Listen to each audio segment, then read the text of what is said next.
السلام علیکم، میں ضمیر احمد انصاری اور آپ دیکھ رہے ہیں زیڈ نیوز فار یو۔ عرض یہ ہے کہ آپ نے اپنے YouTube channel Z news for you کو ابھی تک سبسکرائب نہیں کیا ہے تو ابھی کریں، اور ساتھ ہی دیے ہوئے بیل آئیکن کو بھی دبا دیں جس سے ہماری آنے والی سبھی ویڈیوز کے نوٹیفیکیشن آپ کو ملتے رہیں۔ شکریہ۔ السلام علیکم ورحمۃ اللہ وبرکاتہ۔ بھائی آپ نے بہت ساری چیزیں کر دی ہیں، باتیں بہت ساری کری ہیں، لیکن میں وہ سب کا جواب نہیں دوں گا کیونکہ ضرورت بھی نہیں ہے ان کے جواب کی، کیونکہ ایک چیز میں بتا چکا ہوں کہ کسی بھی عالم نے آج تک یہ فتویٰ دیا ہو یا قرآن حدیث سے یہ ثابت کیا ہو کہ تصویر کشی حرام نہیں ہے، جائز ہے، حلال ہے، وہ ایک فتویٰ مجھے دے دیں یا قرآن حدیث سے پیش کر دیں کہ تصویر کشی جائز ہے۔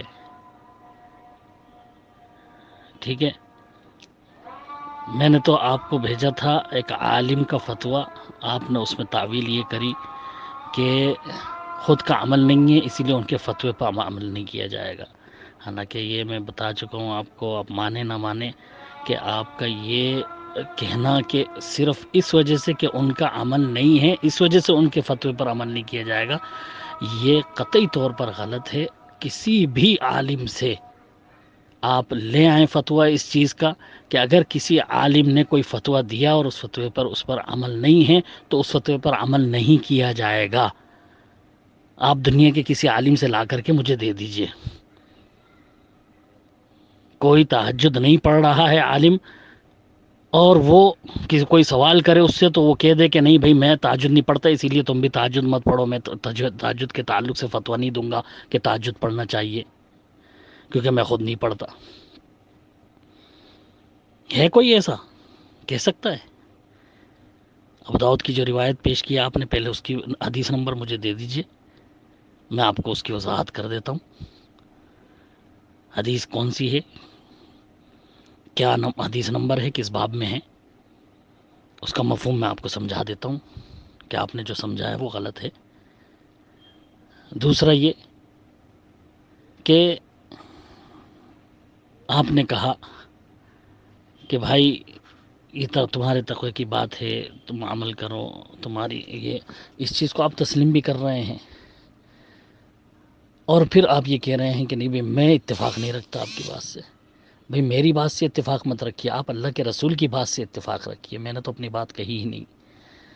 میں تو یہ بتا رہا ہوں کہ کم سے کم 22 حدیث شیخ ابن باز رحمۃ اللہ علیہ نے اپنی کتاب تصویر کشی حرام ہے، اسلام میں تصویر کشی حرام ہے، جماعت سے چھپ چکی ہے بمبئی سے وہ کتاب، شیخ ابن باز کا فتویٰ، 22 حدیثیں انہوں نے پیش کی ہیں، سخت وعیدیں ہیں، سخت ڈرایا گیا ہے تصویر کشی سے، اور آخر میں انہوں نے ویڈیوگرافی کے بارے میں بھی بتایا کہ یہ بھی حرام ہے۔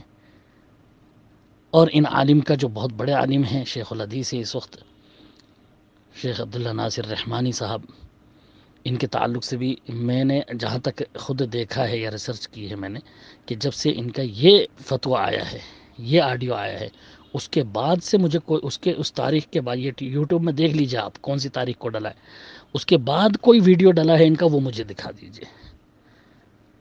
انسان رجوع بھی کرتا ہے، مجھے تو اب تک اس کے بعد کوئی ویڈیو ان کا نظر نہیں آیا، واللہ عالم، آگے میں کہہ نہیں سکتا ہوں، لیکن فتویٰ جو انہوں نے دیا ہے وہ اپنی جگہ بالکل صحیح ہے، ان کا عمل ہو یا نہ ہو اس تعلق سے فتویٰ ان کا صحیح ہے اور اس پر عمل ہونا چاہیے۔ صرف اس وجہ سے کہ ان کا عمل نہیں ہے ان کے فتوے کو رد نہیں کیا جا سکتا، کیونکہ انہوں نے حدیث رسول کے مطابق فتویٰ دیا ہے۔ آپ فتویٰ عالم کا مت مانیے، حدیث رسول مانیے، وہی میں نے آپ کو بھی بتایا تھا بھائی، لوگوں کے فتووں کے پیچھے مت بھاگیں، آپ حدیث رسول دیکھیے، اس پر عمل کیجیے اپنی استطاعت کے مطابق جتنی آپ کی طاقت۔ آپ نے پوچھا کہ تم آئی ڈی وغیرہ، آئی ڈی کارڈ بناتے اس میں بھی فوٹو کھنچواتے، اس کی دلیل کہاں سے لائے؟ تو بھائی اس کی دلیل یہ ہے، قرآن مجید میں اللہ تعالیٰ نے فرمایا الا من اکرہ وقلبہ مطمئن بالایمان، اضطراری حالت، مجبوری، حکومت نے مجبور کیا ہوا ہے، اگر ان کو ہم نہ بنائیں تو بہت زیادہ پریشانی میں مبتلا ہو جائیں گے۔ تو وہاں اللہ تعالیٰ نے کیا کہا کہ دل مطمئن ہے، دل جانتا ہے کہ نہیں یہ حرام ہے، یہ غلط ہے، لیکن مجبور کیا گیا ہے تو اس پر کوئی گناہ نہیں ہے۔ ہمیں مجبور کیا گیا ہے حکومت کی طرف سے، تب ہم یہ فوٹو کھنچا رہے ہیں آئی ڈی وغیرہ کے. تو یہ مجبوری کی حالت میں ہے، ہم دل سے اس کو تسلیم نہیں کرتے. ہم نہیں کہتے کہ ہاں بھئی یہ حلال ہے، آئی ڈی کے لیے کھنچوا سکتے ہو، حلال کہہ کر کے اس کا فتویٰ نہیں دیں گے، بلکہ یہ کہیں گے مجبوری کی حالت میں یہ کھنچوایا جائے گا، کیونکہ حکومت مجبور کر رہی ہے، اس کے لیے پریشان کر رہی ہے. یہ مجبوری کی حالت ہے. اور ویڈیوگرافی تقریروں کے لیے کیا مجبوری ہے مجھے بتا دیجئے. کیا آڈیو سے تبلیغ نہیں ہو رہی؟ آڈیو سے کیا نہیں پہنچ رہا لوگوں تک؟ آواز نہیں پہنچ رہی؟ فتویٰ نہیں پہنچ رہا؟ کیا اس سے فائدہ نہیں پہنچ رہا آڈیو سے؟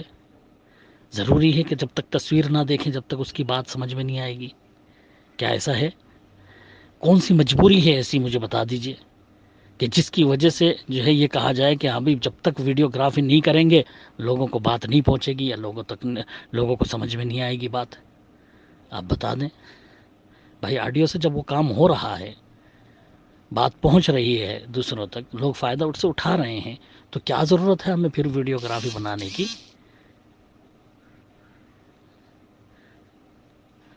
میں زیادہ کیونکہ میں کئی بار دیکھ چکا ہوں، آپ اس سے مطمئن نہیں ہوتے میرے جواب سے، اسی لیے میں زیادہ بات نہیں کرنا چاہتا ہوں. وقت بھی بہت کم ہے، بہت سارے بھائیوں کے سوالات ہوتے ہیں، ان کی طرف زیادہ میں توجہ اسی لیے دیتا ہوں کیونکہ میں بحث و مباحثہ زیادہ کرنا پسند بھی نہیں کرتا ہوں.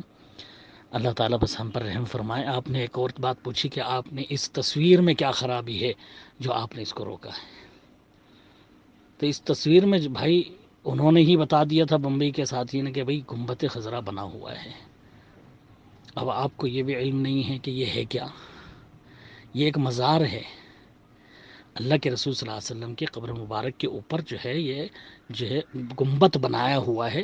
صحیح مسلم کی روایت ہے جس میں اللہ کے رسول صلی اللہ علیہ وسلم نے قبر کے اوپر عمارت بنانے سے سختی سے منع کیا ہے. کسی بھی طرح کی گنبد عمارت وغیرہ بنانا منع ہے حدیث میں. تو ہم اپنی تصویروں میں اپنے دعوتی وہ بھی حدیث پیش کر رہے ہیں یا جو بھی کوئی دعوتی بات پیش کر رہے ہیں، اس میں ہم یہ فوٹو ڈال کر گنبد خضرا کا گویا ہم اس کو صحیح مانتے ہیں، اس لیے ہم اپنے جماعت کے اس میں ڈال رہے ہیں. لوگوں کو تو یہی تاثر جائے گا نا کہ ہم اس کو بھی صحیح مانتے ہیں، جبکہ یہ وہ چیز ہے جس سے اللہ کے رسول نے سختی سے منع کیا ہے. کسی بھی قبر پر چاہے کتنے ہی بڑے نبی اور ولی کی قبر کیوں نہ ہو، گنبد بنانا یا مزار کی شکل دینا اس کو یہ منع ہے صحیح مسلم کی روایت کے مطابق. اسی لیے اس سے منع کیا.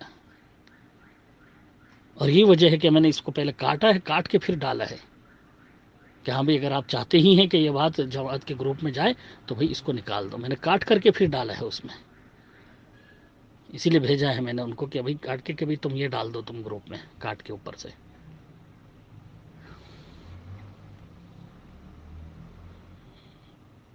آپ آیت جو بھی پڑھتے ہیں بار بار اس کے تعلق سے میں پہلے بھی وضاحت کر چکا ہوں آپ کو.